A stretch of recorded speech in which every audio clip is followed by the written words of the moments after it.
32 teams in 32 days. This is episode number 6, the Miami Dolphins episode. Let's welcome in Alain Poupart, publisher of all Dolphins for Sports Illustrated, editor of Dolphin Digest. Alain, what's up? Yeah, having a lot of fun dealing with everything the Dolphins are doing these days. Well, this is a perfect time because lots of stuff to talk about in terms of Dolphins, but of course it was the Miami Dolphins making this move, right? Like we all knew the Dolphins seemed a little bit out of fit picking at number 3. They didn't need a quarterback, even though some speculated that was the direction that they'd go in. But they moved down to 12, then moved back up to 6 in a matter of 45 minutes, most likely for a lot of different reasons. But let's start with this. Did you see this coming at all? Well, I totally saw it coming that they would trade down from 3. That I don't think there was any question about that, because you mentioned the idea that they would maybe consider a quarterback, and what I think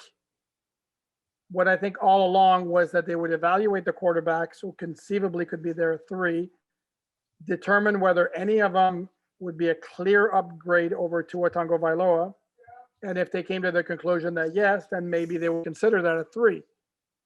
But you get past Trevor Lawrence and Zach Wilson, can we say that Trey Lance, Justin Fields, or Mac Jones look like clearly better prospects than Tua? I would say no. So that being the case, then it became a matter of maximizing the value of that third overall pick. And all along, to me, it was a slam dunk once we reached this point that they would trade down. I wasn't expecting it to happen on March 26th. But the fact that they traded down, absolutely, completely predictable. Right. So because a couple years ago when the Cardinals they doubled up on quarterback, it was a new coaching regime and they had the number 1 overall pick. For Miami, we're talking about them potentially drafting quarterback number 3 in a draft, like that they're the third quarterback on their board, when in Arizona, Cliff Kingsbury has wanted Kyler Murray for 5-6 years. Like he said a couple of years ago that he would take Kyler Murray number 1 overall if he could, and that's exactly what he did. So they're completely different situations, really, because in Miami, but the potential of having the third quarterback on their board or quarterback number 3 in the draft didn't really make a lot of sense. So yeah, I completely agree with you. I didn't see like them picking it at 3, and as a Bengals fan, I kind of was happier because it increases the chances of either getting Jamar Chase or Penei Sewell, because pretty much everyone expected them to go non-quarterback at number 3, whether that would be Sewell, whether that would be Jamar Chase. Which let's talk about Tua a little bit. So the 5th overall pick, some disagree with the way he was developed last year with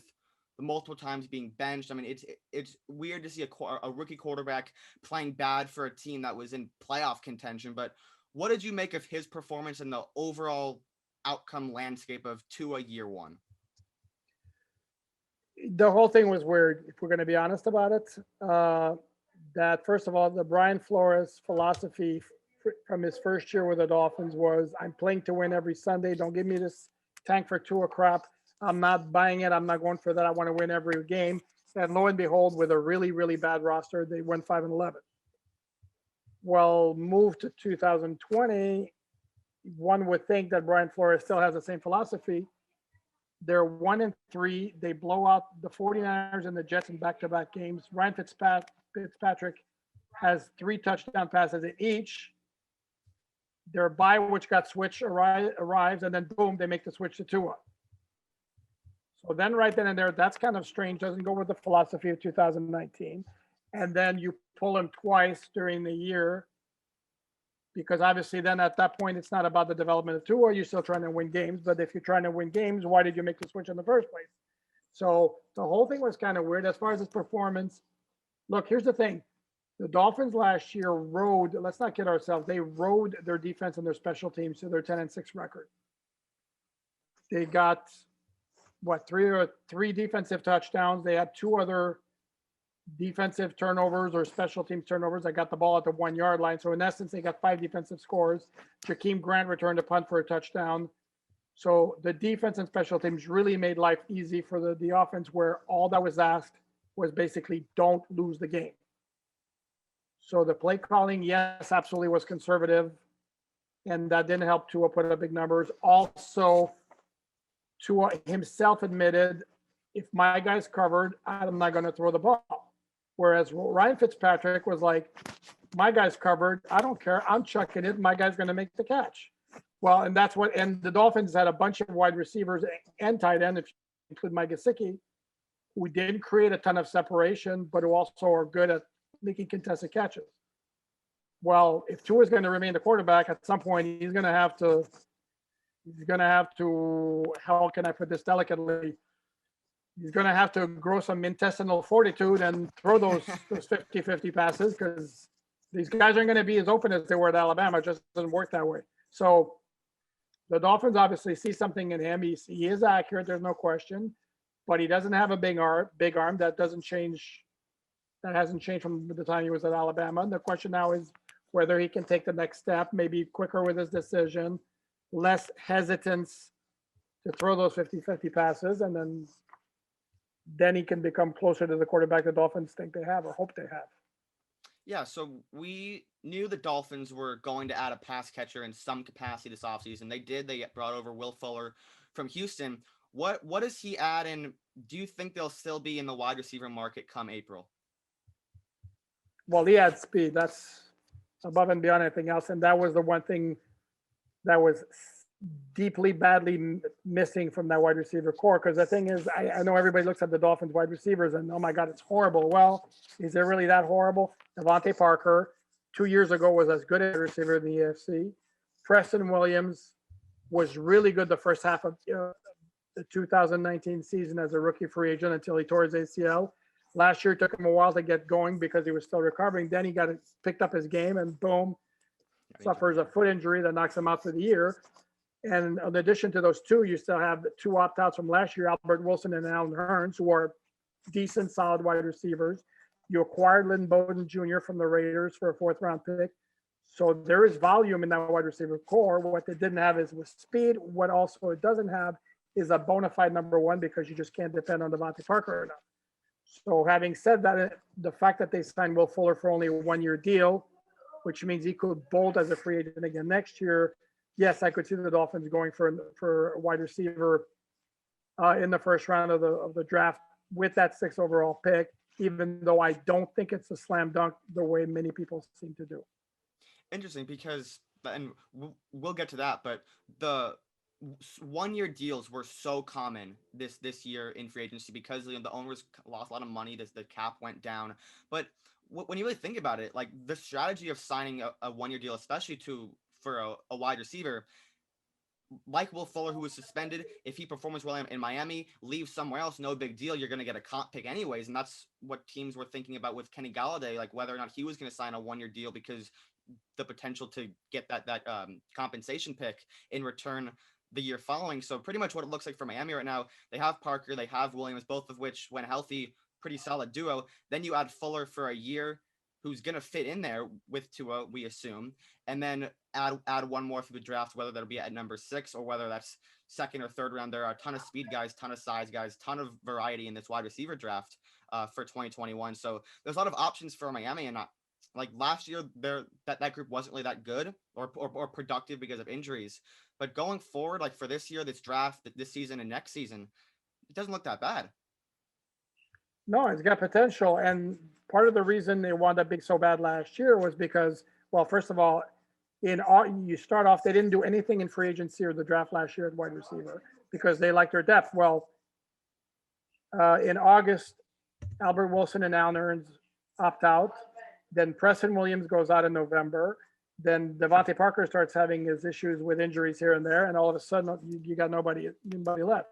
So no, there's potential and there is numbers. That's why along that I don't think wide receiver is quite the screaming need that all down here seem to think it was, even before the acquisition of Will Fuller, which has the potential of making a big difference. Yeah, so it kind of sounds like you don't like. So you agree that Devontae Parker is not a bona fide number one, but like looking at other teams. They like teams that have 3 or 4 solid receivers but don't have a bona fide one can still be productive. Like if you have 4 or 5 guys who can catch passes, score touchdowns, and just don't have that number one guy, like Parker's a wide receiver one, he's just not a superstar. So I don't completely disagree with that. But so Miami is picking 6, 18, 36, 50, 81. Ton of picks there, ton of good opportunities. You mentioned at number 6, you don't really think that they should go to wide receiver. But last year, the Dolphins stressed offensive line in the draft with some of those extra picks: Austin Jackson, Robert Hunt, Solomon Kinley. And a lot of people originally thought you guys might go with Penei Sewell at number 3. But because of all the assets you used last year, including signing Eric Flowers in free agency, that's just a lot of assets to then go ahead and pick that same position in the top 5, top 6 the following year. So which position do you see them attacking at the 6th overall selection? So here's the thing. You make a very good point, and I didn't say I was against picking a wide receiver. I'm saying it's not a screaming need. Just like now, the offensive line, as you very very nicely pointed out, is not a screaming need. I'll give you another one. Tight end is not a screaming need because I've had Mike Gesicki, who's probably near the top of the second tier of tight end once you get past the Travis Kelce's, Darren Waller's, and George Kittle's of the world. And they also have Durham Smythe, who's a good two-way guy, and Adam Shaheen, who's got some potential. So none of those 3 positions are a screaming need, but I see them at 6, picking a guy who they think is just special enough that we don't care if we're essentially okay at that spot. He's going to make a difference because he's that good. So to me, whether they're going to determine whether that's Penei Sewell, whether that's, I'd say Jamar Chase, but Jamar Chase looks like by all indications is going to go to Cincinnati at 5. It might just be Jalen Waddle at Alabama because of his speed, or it might be Kyle Pitts because I don't care that he's a tight end and you don't draft tight ends at 6. He's not really a tight end. He's just a freaky athlete who's going to make this offense so much better. So to me, it comes down to one of those guys, and it's going to depend on who they think is the special talent. Yeah, and that's a good point. A couple of other people from this show have talked about Kyle Pitts, and we've kind of talked about, we've debunked the fact of, don't take a tight end in the top 10. Kyle Pitts is just flat out different because he lines up on the outside. His only weakness is he's not a great blocker, but I mean, does that really matter? He's not going to be asked to block, so right. So like the theory of not taking a tight end, like, it's worked. TJ Hawkinson has worked out. He was great in year 2. Vernon Davis has worked out in San Francisco. Like, there are a ton of tight ends who have been drafted first, second round, and the 2 of the last 3, the only one who I'm thinking of is Noah Fant and Eric Ebron, who just weren't really slam dunks, but Vernon Davis worked out great, and then TJ Hawkinson. Kyle Pitts is better than all of them. So if you're a team with the ability to take a pass catcher in not need of a quarterback, in not need of immediate offensive line protection like the Dolphins, maybe Kyle Pitts wouldn't be a slam dunk, but what he adds to an NFL offense is unmatched in this class. Yeah, and here's the interesting thing to remember also is the Dolphins safety, Eric Rowe, who's a former cornerback, who basically last year they told him, tight end from the other team, you're going to cover him one-on-one, and we'll deal with that and work the defense around that. Well, that worked well for about 14 of the 16 games where he did a great job. There are 2 games where he had a really, really rough time, and it was against Kansas City and it was against Las Vegas against Travis Kelce and Darren Waller. So the Dolphins saw firsthand the problems that a really good tight end can present.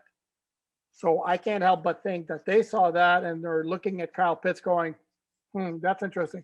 I'll give you another factor to consider is if you know Brian Flores' mindset and his approach and his philosophy and what kind of players he likes, I can't help but think that he might put a little notch in the negative column against guys who didn't play last year because they opted out. And that includes Jamar Chase and that includes Penei Sewell. It does not include Jalen Waddle. It does not include Kyle Pitts. So maybe we're narrowing it down, and maybe now it's Pitts or Jalen Waddle. Well, also the Heisman winner, Devontae Smith, who is, a similar player to Jalen Waddle. Obviously, Waddle was injured, but when Waddle was on the same field as Devontae Smith, he outproduced him. But even though Smith did win the Heisman, so what are your thoughts on Smith? Because you didn't mention him.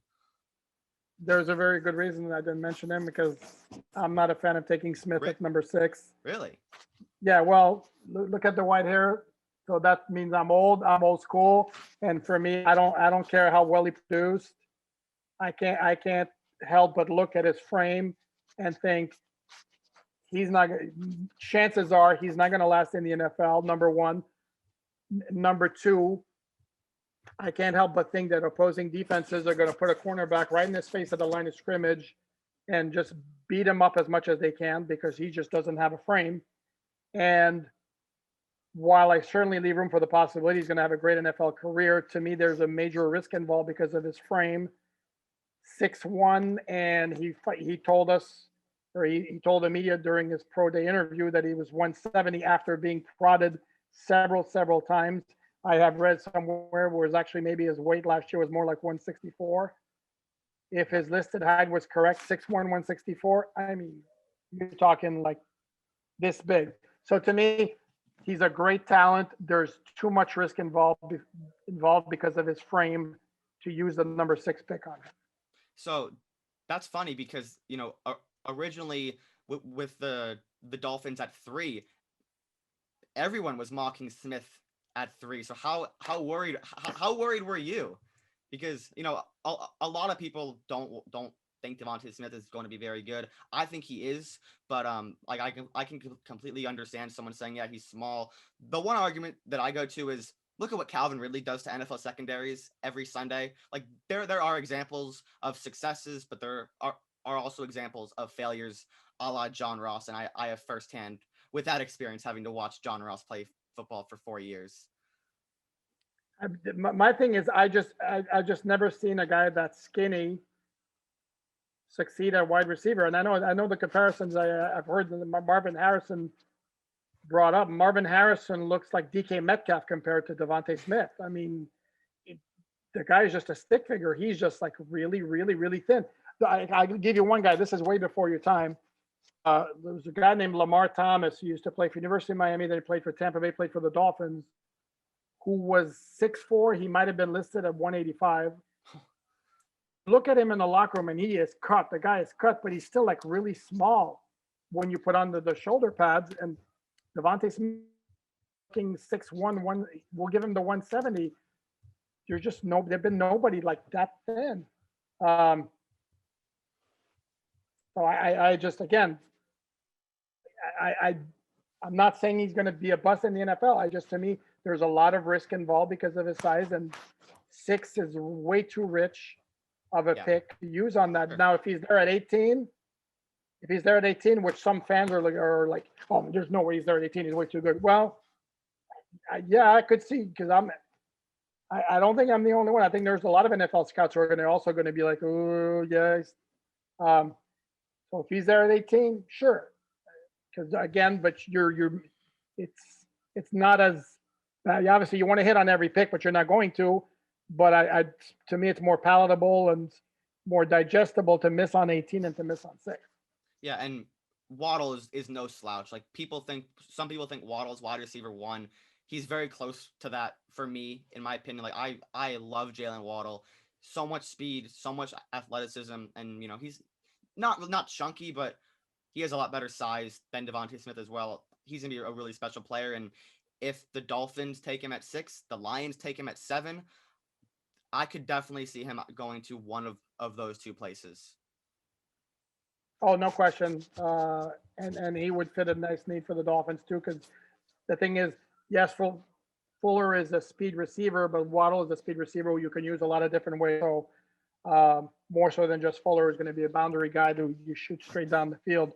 The thing with Waddle is you're going to have to get some sort of medical evaluation, make sure his ankle is fine. It's not going to be a long-term issue, but yeah, absolutely, I could see them being the pick at 6.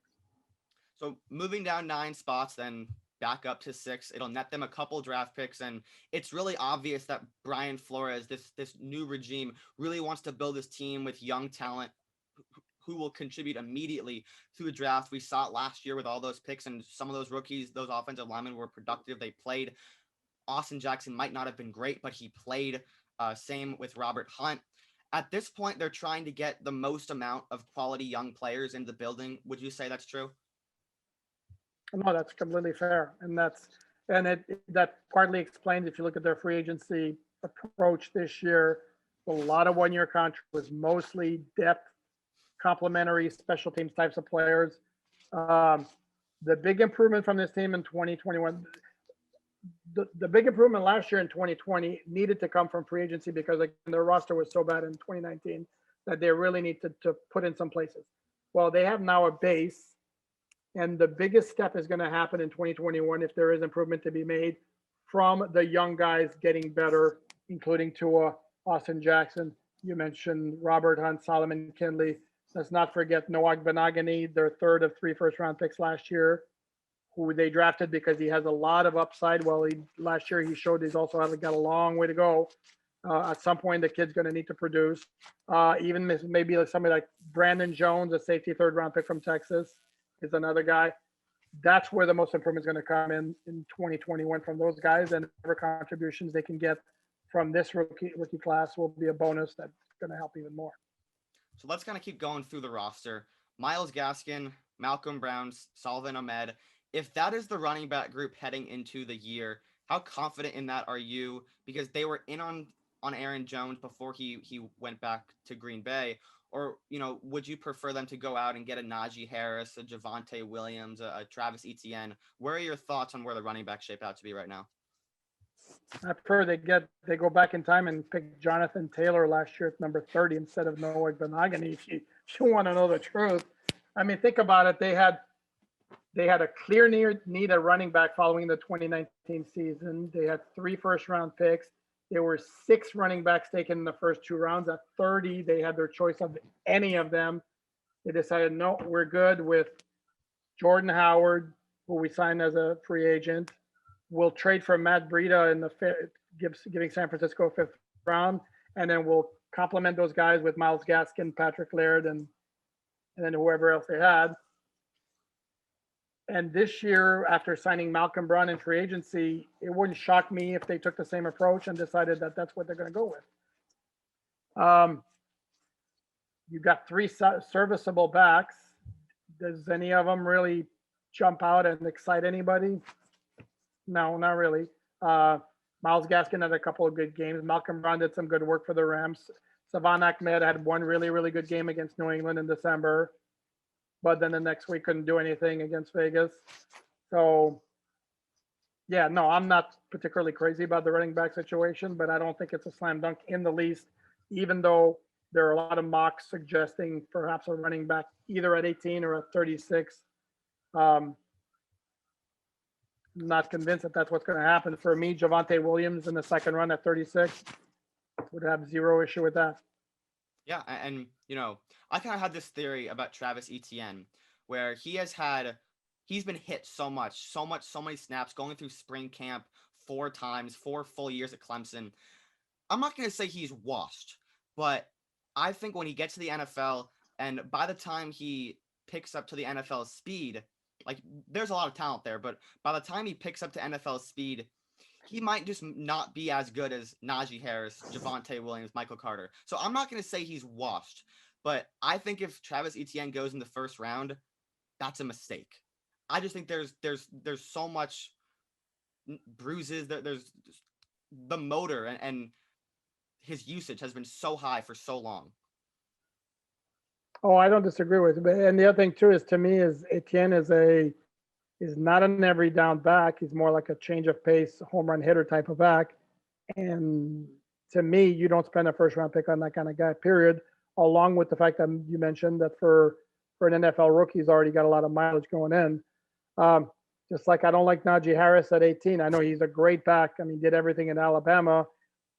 Because of the position and the way guys are used, to me, it's not good value to draft a running back at 18 unless you're talking like a crazy good running back. And even then, I mean, you look at some of the guys who were supposedly like great, chances are they wind up getting injured within 2 or 3 years. Look what happened to Christian McCaffrey last year. Yeah. Saquon Barkley can't stay healthy, and he was as good as they come coming into the draft. To me, I don't think it's good business to pick a running back in the first round, which is why, even though I've seen Najee Harris mocked to the Dolphins quite a bit at 18, I would be surprised. Yeah. Because I don't think that's how the Dolphins operate, and I wouldn't necessarily be crazy about the move either. Yeah, and that's interesting because looking at their running back room right now, Gaskin, Brown, Ahmed, none of those guys were taken very high. I believe Gaskin was a second round pick, or was he later? Miles Gaskin was a seventh round pick. Seventh round pick. Okay, okay. So looking at the room right now, here's kind of the tale of a first round running back. They get drafted, they increase production, make the offense better year one. Then either an injury comes along or it's a down year. Then you got to pay them, and most teams do. And although no one agrees with it, these teams do, and then it just goes downhill from there. But yeah, take a running back second or third round like a Javonte Williams who will make your offense better the first couple years. But these first round running backs, they ask for so much money. Like look at Ezekiel Elliott. He made Dak Prescott so much better in 2016. And then since then, yeah, they've won 2 division titles. They've won a playoff game. But do you think the Cowboys are regretting giving Ezekiel Elliott that contract? Probably. Well, let's also ask the question: when Ezekiel Elliott was having his big years, was Dallas did Dallas not have just about the best offensive line in the Right. NFL? Exactly. So, and I'll give you another one too. You mentioned Aaron Jones. First of all, I don't know exactly how hot and heavy the Dolphins were after him, but my very humble guess is that if had Aaron Jones signed with the Dolphins, not quite sure the Dolphins get the same kind of production because guess what? The Green Bay offensive line's pretty damn good too, and it's a Yeah. lot better than the Dolphins. And oh, by the way, his quarterback is Aaron Rodgers, who I think defenses would pay a lot of attention to, maybe more so than if he were to come to Miami, where Aaron Jones maybe would be more the focal point for opposing defenses. So it works hand in hand, and you doesn't matter how good a running back you are, you need the offensive line, which is another argument against taking a running back so high. And you look at DeMarco Murray. After he left Dallas, he was never the same player. Went to Philly, just did not have the production. Then I think did he end up in Tennessee and then is out of the league 3-4 years later. So Yep. that's kind of the shelf life of a running back. And going back to ETN, people say the shelf life for a running back is 26, 27 years old. Well, ETN's already have four full years under him. Let's so the Dolphins have 5 picks in the top 81, pretty much top five in the top 80. And you mentioned, not being thrilled about an offensive tackle, being content with a wide receiver, not really wanting to go running back. Obviously, running back at 6 is probably out of the question. Where do you see them attacking the most? Because they stacked up with offensive line last year. Do you see them stacking up at a particular position this year with all those extra picks? Yeah, if they do any stacking up, I think it would probably be the linebacker sledge defender because they lost Kyle Van Noy, released him. They traded Shaq Long to get Bernardrick McKinney. That's kind of a linebacker swab, but Lawson's an edge guy. McKinney's more middle in the 3-4.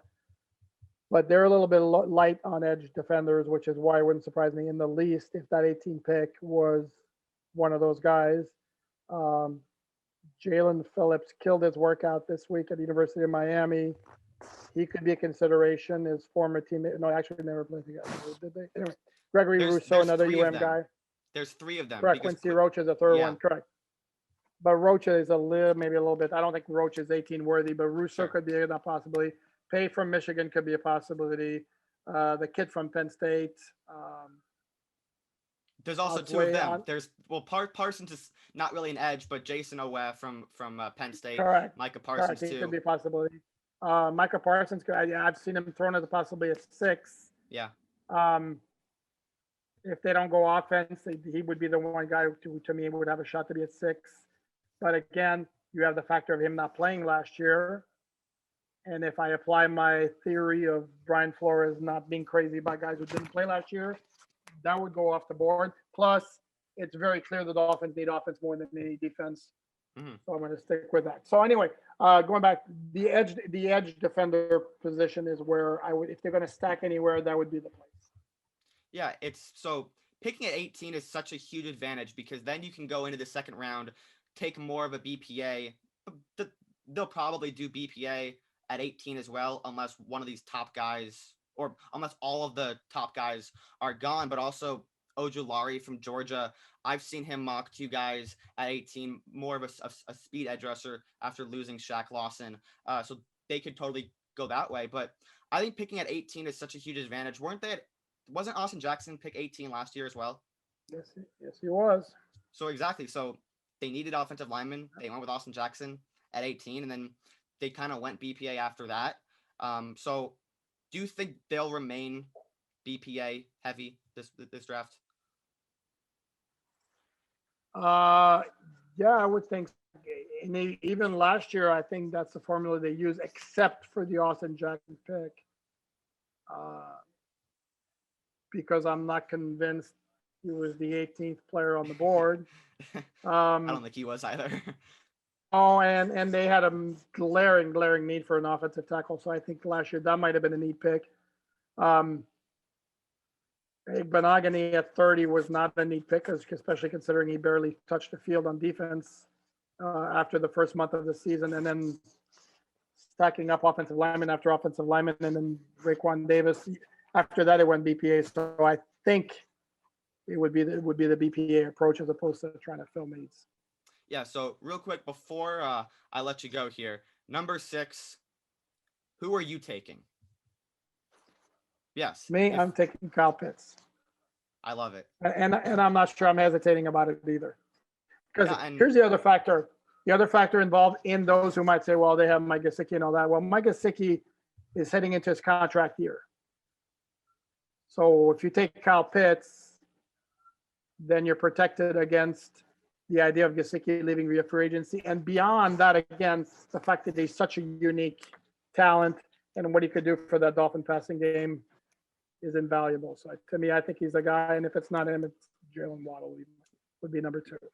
Yep, I can't disagree there. But good stuff. We talked about their offseason, bringing in obviously Will Fuller. Talk about some of their draft needs. So great stuff here from Alain. Thank you so much for coming on. Oh, my pleasure. Enjoyed it, Jake. Make sure to follow him on Twitter. Let's see your at. What's your at?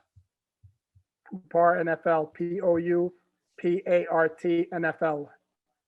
Make sure to follow him. Thank you guys for watching the 6th episode of 32 Teams in 32 Days. I'll catch you in the next one.